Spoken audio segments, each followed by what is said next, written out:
නොපෙනී යන සංස්කෘතිය නැවත මතක් කරමු. සිංහල හා හින්දු අලුත් අවුරුද්දට පෙර සූදානම. මෙම පාඩමෙන් අපි සිංහල හා හින්දු අලුත් අවුරුද්දට පෙර නිවස කොහොමද සූදානම් කරන්නේ?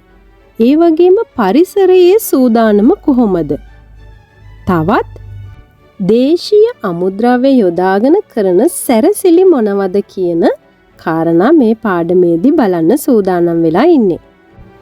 අවුරුදු එනවා කියලා කියනකොටම නිවස ඒ වගේම පරිසරය මේකට සූදානම් වෙනවා. හුණු පිරියම් කරලා ඒ වගේම මකුළු දැල් කඩලා වටපිට පිරිසිදු කරලා අපි නිවස සහ වටපිටාව අවුරුද්ද සඳහා සූදානම් කරනවා. ඒ වගේම අවුරුද්දට හදන රස කැවිලි සඳහා සූදානම් වෙනවා. පිටි අඹරනවා, බඩු ගේනවා, ඒ වගේම අවශ්‍ය දේවල් මිලදී ගන්නවා. ඊළඟ විශේෂම දේ තමයි අලුත් අවුරුද්ද සඳහා අලුත් ඇඳුම් පැළඳුම් මිලදී ගැනීම. ඒ අවුරුද්දට තියෙන නැකතට අනුව ලැබිලා තියෙන සුභ වර්ණයට ගැලපෙන විදිහට ඇඳුම් පැළඳුම් මිලදී ගන්නවා. ඒ වගේම තමයි නෑදෑයන්ට යාළුවන්ට දෙන්න තෑගි බෝගත් සූදානම් කරගන්නවා. ඒ වගේම ලිපගින මිලවීමට අවශ්‍ය දේවල් සූදානම් කරගන්නවා. අලුතෙන් ලිප හදලා දැන් කාලේ නම් ලිපක් නැත්තම් ගෑස් ලිප පිරිසිදු කරලා ඒ වගේම කිරි උතුරවන්න අලුත් මුට්ටියක් එහෙම අරගෙන එනවා. ඊළඟට අපි නැකත් පත්‍රය. ඒ කියන්නේ අපි හැම දෙයක්ම අවුරුද්දට කරන්නේ නැකතටනේ. ලිප ගිනි මොලවන්නේ, ආහාර අනුභව කරන්නේ. මෙන්න මේ නැකත් පිළිබඳ දැනුවත් වෙනවා. ඉතින් ගෙවල් වල ලහි ලහියේ අවුරුද්දට සූදානම් වෙද්දී අපේ පරිසරයත් මේ අවුරුදු මංගල්‍යයට සූදානම් වෙනවා. අලුත් අවුරුද්ද ළඟ එනවා කියලා පණිවිඩේ අරගෙන කොහා මුලින්ම කෑ ගහන්න පටන් ගන්නවා. කොහෝ කොහෝ කියලා.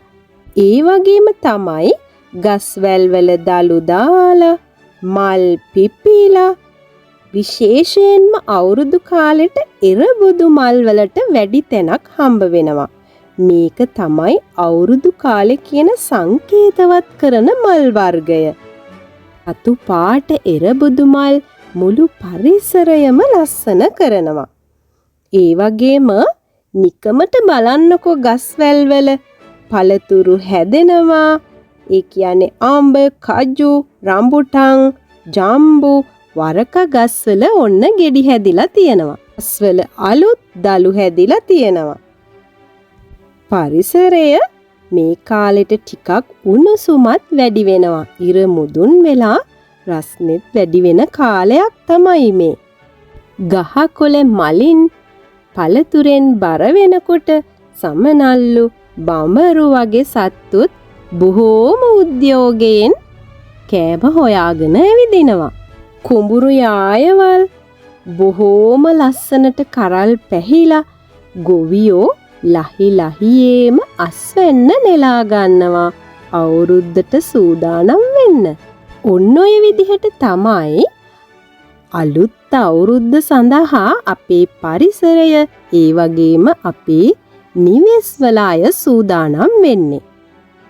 ඉතින් අපි මේ අලුත් අවුරුද්දට වගේම වෙනත් උත්සව සඳහා විවිධ සැරසිලි වර්ග යොදා ගන්නවා. අලංකාර කරන්න.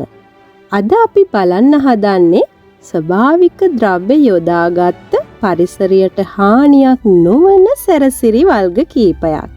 ගොක් කොළ. ඒ කියන්නේ පොල් ගහේ මෝරපු නැති කොළ අරගෙන විවිධ නිර්මාණ කරනවා. මගුල් ගෙවල් වලට, මල ගෙවල් වලට වගේම අවුරුදු කාලෙටත් සිංහල වගේම හින්දු අය සැරසිලි කටයුතු සඳහා ගොක් කොළ නිර්මාණ යොදා ගන්නවා. තොරන් හදන්න, ගොක් රැහැන් අදින්න, ඒ වගේම කැවිලි පෙවිලි තැටි හදන්නත් යොදා ගන්නවා. ඒ වගේම තමයි මැටි වලින් කරපු නිර්මාණ. පහන් පූජාවල් සඳහා පහන්, කිරි තිරවීමට මැටි වලං, ඒ වගේම විශේෂයෙන්ම Hindu භක්තිකයන් පෙන් කල සඳහා මැටි භාජන යොදා ගන්නවා.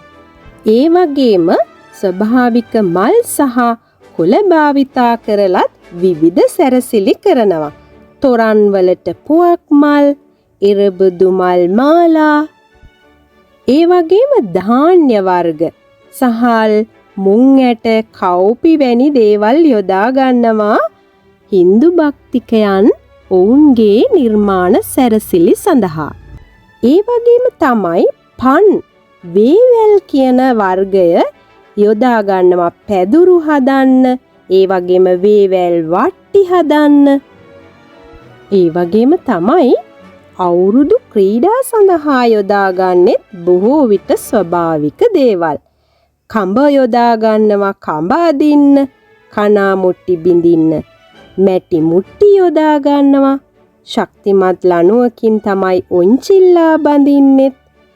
ඒ වගේම අපි Hindu ආගමිකයන් ගැන කතා කළොත් විශේෂයෙන්ම කෝලම් රටාවලට වැඩි තැනක් ලැබෙනවා. මිදුලේ කෝලම් රටා හදනවා.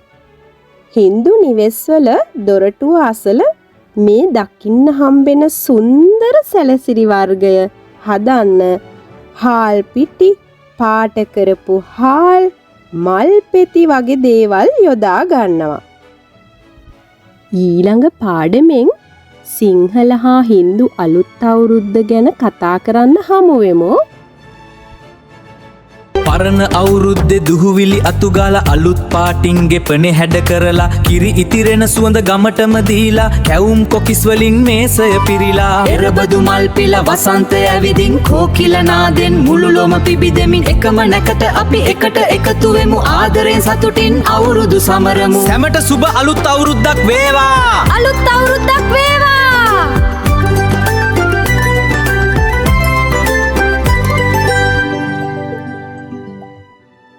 මේ වගේ ලස්සන පාඩම් එක්ක දිගටම රැඳිලා ඉන්න. channel එක subscribe කරන්න අමතක කරන්න එපා. ගිහින් එන්නම්.